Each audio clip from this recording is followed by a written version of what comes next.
Imagine करें कि अगर आपको हमारी दुनिया से 3000 लाइट ईयर्स दूर किसी और प्लेनेट पे भेजा जाए और वहां जाकर आप एक इंतहाई पावरफुल टेलीस्कोप की मदद से अर्थ पर जूम करें, तो मालूम है कि आपको अर्थ पर क्या दिखेगा। हैरत अंगेज तौर पे आपको अर्थ का वो दौर नजर आएगा जो आज से 3000 साल पहले हुआ करता था, यानी वो दौर जब एंशिएंट इजिप्शियंस पिरामिड्स बनाया करते थे। इसका मतलब ये हुआ कि ये पावरफुल टेलीस्कोप आपके लिए एक टाइम मशीन का काम करेगा। बेशक आप 3000 साल पहले वाले अर्थ पर जा तो नहीं सकेंगे, लेकिन आप उसको देख जरूर सकेंगे। अब आप अपनी इमेजिनेशन से निकलकर इस मशीन को देखें, क्योंकि यही है वो टेलीस्कोप जो हमारी दुनिया से करोड़ों लाइट ईयर्स दूर मौजूद गैलेक्सीज, स्टार्स और प्लैनेट्स के पास्ट में देखने की काबिलियत रखता है। और ये 30 सालों की मेहनत के बाद आखिरकार बना लिया गया है। जेम टीवी की वीडियोस में एक बार फिर से खुशामदीद। नाजरीन, ये टेलीस्कोप नासा के साइंटिस्ट मुसलसल पिछले 30 सालों से बना रहे थे, जिसको आज जेम्स वेब स्पेस टेलीस्कोप कहा जाता है।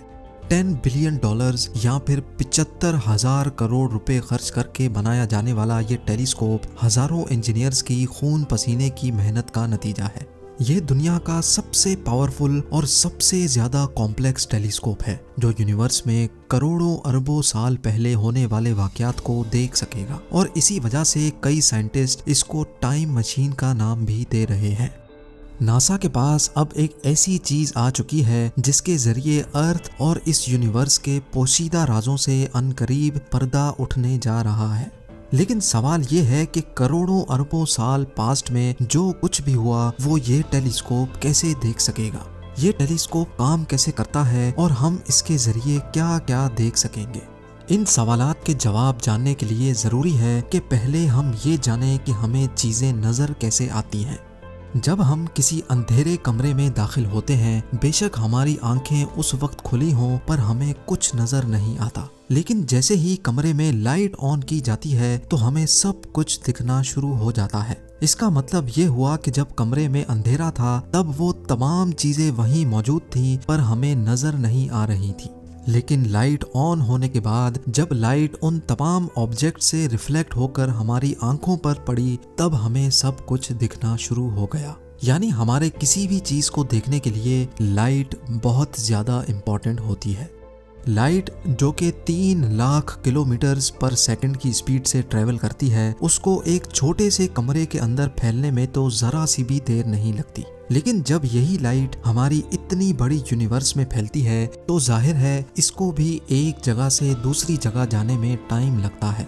चांद और अर्थ के दरमियान तकरीबन 3,84,000 किलोमीटर का फासला है। सूरज की रोशनी चांद से टकराकर जब अर्थ तक पहुंचती है तभी हमें चांद नजर आता है, और ये रोशनी चांद से अर्थ तक पहुंचने में 1.25 सेकंड लगाती है। इसका मतलब ये हुआ कि जो चांद हम देख रहे होते हैं वो असल में चांद का 1.25 सेकंड पुराना वर्जन होता है। ये तो रहा चांद जो अर्थ से काफी करीब है। दूर जो चमकता तारा आप देख रहे हैं ये है सैटर्न, जो कि हमारे ही सोलर सिस्टम का एक प्लेनेट है। अर्थ से लेकर सैटर्न तक का फासला करीब 160 करोड़ किलोमीटर्स है। लाइट जो कि 3 लाख किलोमीटर्स पर सेकंड की स्पीड से ट्रेवल करती है, इसको सैटर्न से अर्थ तक आने में पूरे 5333 सेकंड या फिर 1.5 घंटा लग जाता है। यानी सैटर्न जो कि हम अर्थ से देख रहे होते हैं ये असल में सैटर्न का 1.5 घंटे पुराना वर्जन होता है। अगर इस वक्त सैटर्न टूटकर 2 टुकड़े भी हो जाए तब भी हमें 1.5 घंटे तक ये ऐसे ही दिखता रहेगा। तो यानी ये कहा जाए कि हम सैटर्न के पास्ट में देख रहे होते हैं तो ये भी गलत नहीं होगा। स्पेस साइंटिस्ट और एस्ट्रोनॉमर्स स्पेस में डिस्टेंस को किलोमीटर्स में नहीं बल्कि लाइट ईयर्स या फिर लाइट आवर्स में नापते हैं। स्पेस में लाइट 1 घंटे तक ट्रेवल करने के बाद जितना भी फासला तय करेगी उस फासले को 1 लाइट आवर कहा जाता है। और अगर यही लाइट स्पेस में 1 साल तक ट्रेवल करने के बाद जितना भी फासला तय करेगी उस फासले को 1 लाइट ईयर कहा जाता है। जैसा कि आपने जाना कि सैटर्न से अर्थ तक लाइट को आने में 1.5 घंटा लगता है, तो हम ये भी कह सकते हैं कि सैटर्न अर्थ से 1.5 लाइट आवर्स दूर है। अब हम चलते हैं अपने सोलर सिस्टम से भी बाहर। यूनिवर्स बहुत बड़ी है, इतनी बड़ी कि इस तस्वीर में जो आप गैलेक्सी देख रहे हैं ये है मिल्की वे गैलेक्सी, और इस गैलेक्सी में जो ये छोटा सा डॉट आप देख रहे हैं यहाँ कहीं है हमारा सोलर सिस्टम। ये मिल्की वे गैलेक्सी 1,25,000 लाइट ईयर्स जितनी फैली हुई है, यानी हमारी गैलेक्सी के एक कोने से दूसरे कोने तक लाइट को पहुंचने में पूरे 1,25,000 साल लग जाएंगे। लेकिन हैरान करने वाली बात यह है कि ऐसी लातादाद गैलेक्सीज इस यूनिवर्स में मौजूद हैं, पर हमारी आंखें उनको देख नहीं सकती। वो इसलिए क्योंकि इतना दूर होने की वजह से उनकी लाइट इतनी डिम है कि हमारी आंखें उस लाइट को कैप्चर नहीं कर सकती। लेकिन फिर भी अगर इन गैलेक्सीज और इनमें मौजूद प्लैनेट्स को देखना हो तो फिर इस्तेमाल किया जाता है टेलीस्कोप को। टेलीस्कोप के अंदर कर्व्ड शेप का मिरर लगा होता है जो थोड़ी सी भी लाइट को एक पिन पॉइंट फोकस पर रिफ्लेक्ट करता है, जिससे बहुत धीमी लाइट भी मल्टीप्लाई हो जाती है। जो टेलीस्कोप जितनी ज्यादा लाइट इकट्ठी कर पाएगा वो उतनी ज्यादा चीजों को स्पेस में देख सकेगा। 1990 में लॉन्च होने वाला हबल टेलीस्कोप हमारे सोलर सिस्टम से 10 बिलियन लाइट ईयर्स दूर मौजूद गैलेक्सीज को भी देख सकता है। हबल के इस सिस्टम को डीप फील्ड भी कहा जाता है। ये वो पिक्चर है जो हबल डीप फील्ड ने कैप्चर की थी और असल में हम इन गैलेक्सीज के पास्ट में देख रहे हैं। इतना पास्ट कि जब हमारी दुनिया भी नहीं बनी थी।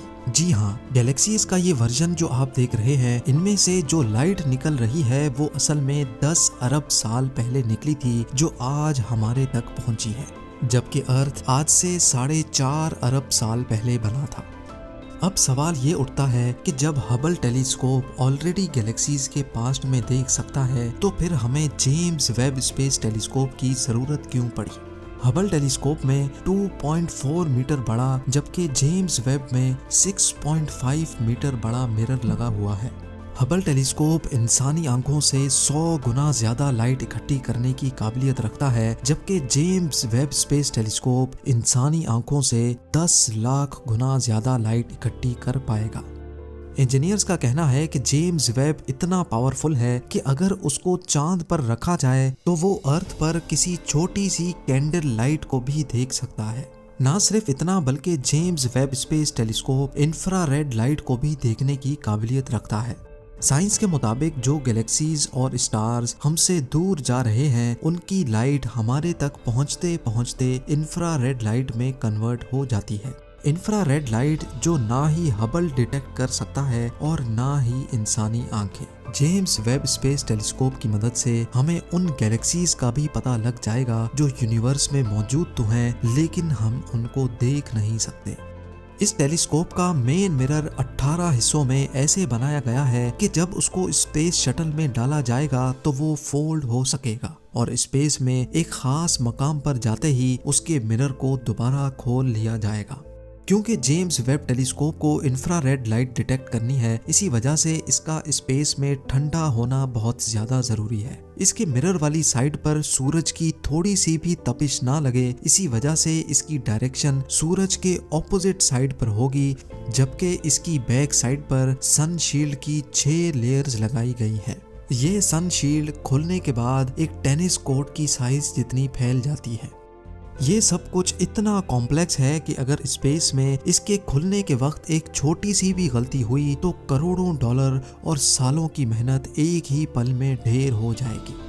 25 दिसंबर 2021 को जेम्स वेब स्पेस टेलीस्कोप को स्पेस में हमेशा के लिए रवाना कर दिया गया है। जेम्स वेब को अर्थ से तकरीबन 15 लाख किलोमीटर दूर एक पॉइंट पर पार्क किया जाएगा जिसको L2 पॉइंट कहा जाता है। नासा के एस्टीमेट के मुताबिक 25 जनवरी 2022 को ये टेलीस्कोप L2 पॉइंट पर पहुंच जाएगा और अगर सब कुछ प्लान के मुताबिक चलता रहा तो L2 पहुंचते ही जेम्स वेब टेलीस्कोप अपना काम शुरू कर देगा। उम्मीद है जेम टीवी का ये एपिसोड भी आप लोग भरपूर लाइक और शेयर करेंगे। आप लोगों के प्यार भरे कमेंट्स का बेहद शुक्रिया। मिलते हैं अगली शानदार वीडियो में।